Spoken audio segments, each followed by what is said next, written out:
이재명 정부의 첫 특별 사면이 될 8.15 광복절 사면 대상자에 조국혁신당의 조국 전 대표 포함됐습니다. 우선 오늘자 조선일보 1면 함께 보시죠. 조 전 장관만, 조 전 대표만 포함이 된 게 아닙니다. 관련자들 정경심 씨 그리고 최광욱 전 의원도 8.15 특사 명단 대상자에 포함이 됐습니다. 좀 이례적이란 말도 나옵니다. 조 전 대표 같은 경우에 특히나 형량의 32%, 아직 절반도 채우지 않은 상황에서 이렇게 서둘러서 사면 대상에 포함시키는 게 맞느냐라는 부분, 그리고 실형 살다가 가석방된 아내 정경심 씨, 그리고 조 전 대표 아들에게 허위 인턴 확인서 발급한 혐의로 유죄가 확정된 최광욱 전 의원도 사면 대상에 포함됐다. 이 세 사람을 한꺼번에 사면해 줄 수도 있는 상황. 그래서 세 사람 얼굴을 딱 보면 진짜 이번에 8.15 특별 사면 대상자에 포함이 됐고, 그리고 실제로도 사면으로 이어질 수도 있지 않을까라는 그런 목소리도 많이 나오고 있습니다. 자, 일단 대통령실과 법무부가 상의를 거쳐서 어제 오후 2시에 사면 심의위원회가 열렸고요. 그리고 3시간 20분 정도 회의가 진행됐고, 최종적으로는 이제 다음 주 화요일 국무회의에서 이재명 대통령이 승인을 하게 될 텐데, 만약에 포함이 될까? 아니면은 최종적으로 빠질까? 어떻게 좀 전망하십니까? 최봉기 의원께서는. 법무부에서 사면심사위원회를 열기 전에 네. 중요 인물에 대해서는 대통령실에 사인이 있는 걸로 저는 알고 있습니다. 대통령실에 사인이 없는데 법무부가, 이게 사면권은요 대통령의 고유 권한입니다. 네. 고유 권한에 대해서 법무부가 이래라 저래라 할 수 있는 게 아닙니다. 이게 실무적인 일만 하는 거거든요. 네. 그렇기 때문에 뭐 조국 전 대표를 포함시키느냐 포함시키지 않느냐는 문제는 어제 사면심사위가 열리기 전에 네. 이미 대통령실에서 어떤 식으로든 결심을 했기 때문에 저 사면심사 대상에 포함돼서 지금 건의를 하는 거라고 보는 게 맞는 거고요. 네. 그러니까 다음 주 화요일 국무회의를 통과하느냐 뭐 이런 문제는 요식행위에 불과한 거고, 지금부터 이제 관심을 가져야 될 부분은 이재명 대통령은 왜 조국 전 대표를 사면을 해줄까 하는 부분이 훨씬 더 중요한 정치적 의미를 갖는다, 이렇게 말씀드립니다. 왜 해줄까요? 이렇게 논란이 되고 있는데, 그리고 민주당 내에서도 아직 하면 안 된다. 그리고 정치인 사면에 있어서만큼은 최대한 신중해야 한다. 그리고 임기 시작한 지 3개월밖에 안 됐고요. 이재명 대통령은. 물론 여론조사 결과 지지율은 굉장히 높습니다만, 이게 또 터닝 포인트가 될 수도 있다라는 그런 우려의 목소리도 있는 게 사실입니다. 그리고 과거 이재명 대통령은 대선 후보 시절에도 이 조국 사태에 대해서 사과했습니다. 근데 지금 사면해 준다고요? 일단 당시 목소리 들어보시죠. 조국 장관에 대해서는 여전히 이제 우리 더불어민주당이 그간의 국민들로부터 외면받고 또 비판받는 문제의 근원 중에 하나인데요. 소위 내로남불이라고 하는 것도 그런 것일 테죠. 저는 잘못이 있는 것에 대해서는 당연히 책임져야 되고, 특히 지위가 높고 책임이 클수록 그 비판의 강도도 높을 수밖에 없다는 걸 우리가 인정해야 된다고 생각합니다. 방금 그 사과를 조국 사태에 대한 좀 공식적인 사과로 좀 받아들여도 되겠습니까? 제가 할 수 있는 범위 내에서는 아주 낮은 자세로 진지하게 사과드립니다. 잘못이 있다면 당연히 책임져야 하고, 그리고 그 자리가 높은 곳일수록 그 더 큰 비판도 감내해야 된다라는 게 이재명 대통령의 후보 시절의 입장이었습니다. 근데 왜 사면을 해주겠다라고 이렇게, 물론 아직 최종 결정은 나오지 않았습니다만 명단에 포함됐을까? 혹시 지금 일각에서 얘기하고 있는 부분은 김광삼 변호사님, 대선 과정에서 조국혁신당이 후보를 내세우지 않았잖아요. 그러면서 이제 조국혁신당의 대통령 후보 없이 대선을 치렀고, 그 과정에서 이재명 대통령의 당선에 상당히 도움을 줬다. 거기에 대한 어떤 보답 보은 성격이 짙다, 이런 평가들이 있던데 어떻습니까? 아니 뭐 그렇다고 볼 수도 있죠. 지난 총선에서도 사실은 지역구에 안 냈잖아요. 그렇죠. 또 대선 때도 사실은 안 냈어요. 그래서 결과적으로 그 당시에 마치 조국혁신당이 민주당처럼 네. 선거운동 해주다시피 했다, 이렇게 볼 수밖에 없는 거거든요. 그래서 보훈 차원이다, 이렇게 볼 수밖에 없고, 그다음에 이제 보통 지지층을 좀 생각하는 것 같습니다. 지지층을. 그래서 거기다 좀 신경을 많이 쓰는 것 같은데, 제가 볼 때는 이제 몇 가지 문제가 있어요. 이제 첫 번째는 뭐냐면 빨라도 너무 빠르다. 네. 조 전 장관 징역 2년 받았잖아요. 네. 재판하는데 5년 걸렸어요. 이제 겨우 6, 7개월 살았습니다. 네. 그런데 지금 석방하겠다? 사면 복권하겠다? 이게 말이 되지 않는 거고. 두 번째, 지금 이재명 대통령이 이제 취임한 지 2개월밖에 안 됐어요. 네. 근데 2개월밖에 안 됐는데 벌써부터 저렇게 노골적으로 과연 사면 복권 해주는 게 맞느냐? 그거고. 그다음에 세 번째는 조국 전 대표의 범죄 혐의 자체가 양심범입니까? 정치범이에요? 아니잖아요. 네. 자녀 입시 비리와 관련된 아주 잡스러운 범죄단 말이에요. 그러면 지금 민생 범죄 뭐 특히 이제 사면을 하겠다는 취지가 있다는 건데, 그러면 이제까지 입시 비리와 관련된 모든 사람을 사면해 줘야죠. 조 전 대표, 정경심 교수는 그냥 사인이에요. 정치인도 아니거든요. 네. 최강욱 전 의원, 이 입시 비리와 관련된 사람들 아니에요? 맞습니다. 그러면 지금 왜 조 전 대표만 사면을 해줍니까? 그 기존의 입시 비리와 관련해서 처벌받았다는 사람들 다 일괄 사면을 해줘야 하는 거 아니에요?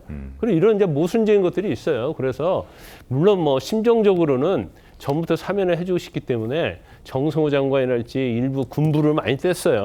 그래서 제가 볼 때도 뭐 사면을 해줄 것이라고 봤는데 네. 이번 8.15 사면은 빨라도 너무 빠르다. 이게 어느 정도 반성의 시간을 갖고 수감 생활도 좀 하고 네. 그런 차원에서는 어느 정도 고려가 있을 수 있지만 이게 들어간 지 얼마 됐다고 정권 잡은 지 얼마 됐다고 이렇게 국민의 눈치 보지 않고 이렇게 사면을 하는 것은 저는 뭐 맞지 않다. 국민의 눈높이에도 맞지 않다 이렇게 봅니다. 알겠습니다. 조국 전 대표가 광복절 사면 대상에 포함됐다는 사실이 알려지면서 정치권에서도 비판의 목소리가 나오고 있습니다. 여야 할 것 없이 비판의 목소리가 나오고 있는데 먼저 국민의힘 목소리부터 들려드리겠습니다.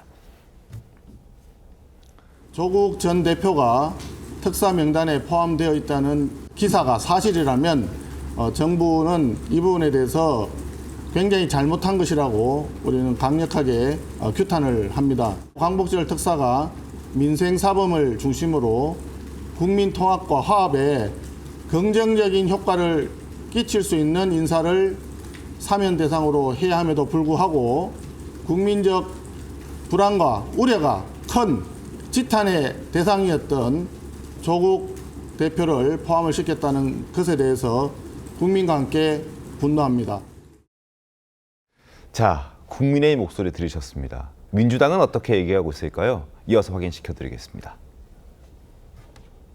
대통령 임기가 시작된 지 한 석 달 정도이고 이 한미 정상회담 등 굉장히 큰 아젠다들이 많이 남아있는 상태에서 그렇죠. 너무 시끄럽지 않게 정치인 사면에 대해서는 다음 기회로 넘기는 것이 좀 바람직하지 않을까 싶고요. 문재인 대통령도 저 얘기한 거는 적절하지 않은 발언을 했다고 봐요. 자기는 마지막에 그만두기 전에 김경수도 사면 안 한 사람이 또 이런 걸 하라고 하는 것도 내가 보기엔 지금 염치도 없고. 윤태 전 사무총장과 한준호 최고위원. 한준호 최고위원은 이제 친명계로 분류가 되는 사람이고 윤태 전 사무총장도 비판의 목소리를 냈습니다.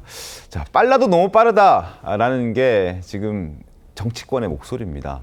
자녀 입시 비리, 청와대 감찰 무마. 자녀 입시 비리는 딸과 아들 다 걸려 있죠.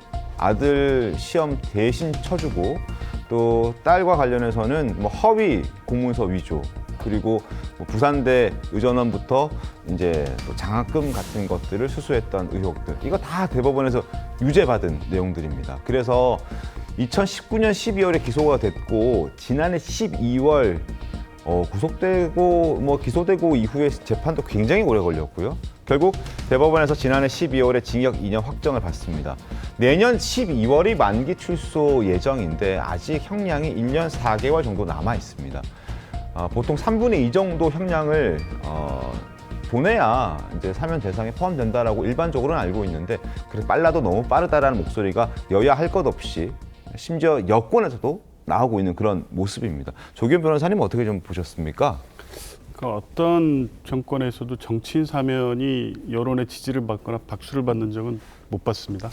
정치적으로 굉장히 부담스럽죠. 네. 민주당 안에서도 우려의 목소리가 나올 수밖에 없고 네. 그거는 뭐 아직 뭐 이재명 대통령의 최종 결단이 없기 때문에 이제 결론이 어떻게 나든 존중하는 입장으로 가겠지만 정치적 부담에 대한 우려의 목소리는 나올 수밖에 없고요. 네. 뭐 내용적으로는 실제 형기 아직 3분의 1 정도를 채운 상황에서 너무 빠르다.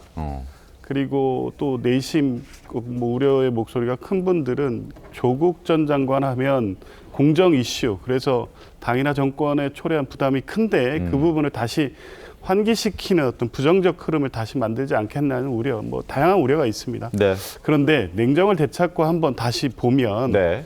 과연 이 조국 그 전 장관뿐만 아니라 조국 전 장관 일가 전체에 대한 형벌, 형의 집행이라든가 행정적 집행이 과연 이 균형의 원칙, 비례의 원칙에 맞을 만큼 적정했느냐에 대한 문제 제기는 한편에 있는 건 분명합니다. 그러니까 조국 전 장관만을 놓고 보면 확정 판결 받은 지 얼마 안 됐기 때문에 너무 빠른 게 아니냐라고 얘기할 수 있지만 네. 정경심 교수 같은 혐의로 기소돼서 거의 만기 출소했습니다. 그리고 자녀들은 전부 입학 취소됐고요.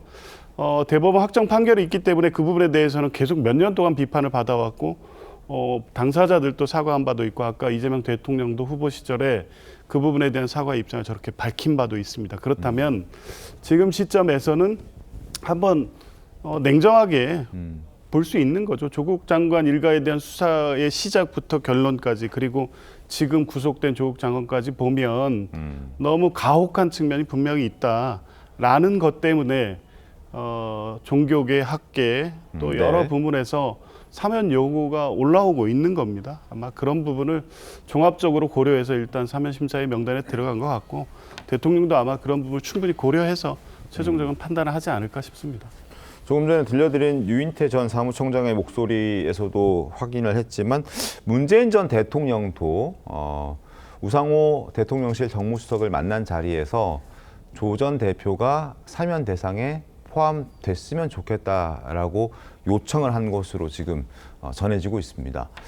그 요구도 무시할 수 없었던 것 아니냐, 뭐 이런 지적들도 나오고 있는데 문 전 대통령의 요청도 결국 좀 작용했다라고 봐야겠죠? 어떻습니까? 글쎄, 뭐 그건 판단의 문제인데 뭐 저는 그게 굉장히 중요한 요소는 아니었던 것으로 보입니다. 그러니까 결국은 이재명 대통령이 자 조국 전 대표를 과연 사면해 주는 것이 저는 뭐 아마 기자들이 모르는 다른 이유가 있을 수도 있겠다 이렇게 생각을 합니다. 네. 왜냐하면 저게 정치적으로 보면 굉장히 큰 의미를 갖거든요. 그건 무슨 얘기냐면 사실 지금 집권한 지 2개월밖에 안 되는데 조국 전 대표의 정치적 위상을 보면 네. 사실 굉장히 높잖아요. 그렇기 때문에 이게 이제 이재명 대통령의 임기가 시작되자마자 어찌 보면 약간의 이제 그 대선 후보군 경쟁 상대가 될 수도 있는. 아니 이재명 대통령의 경쟁 상대는 아닐지라도 네. 여하튼 이재명 대통령 이후의 대선 후보로 올라설 가능성이 대단히 높은 사람이거든요.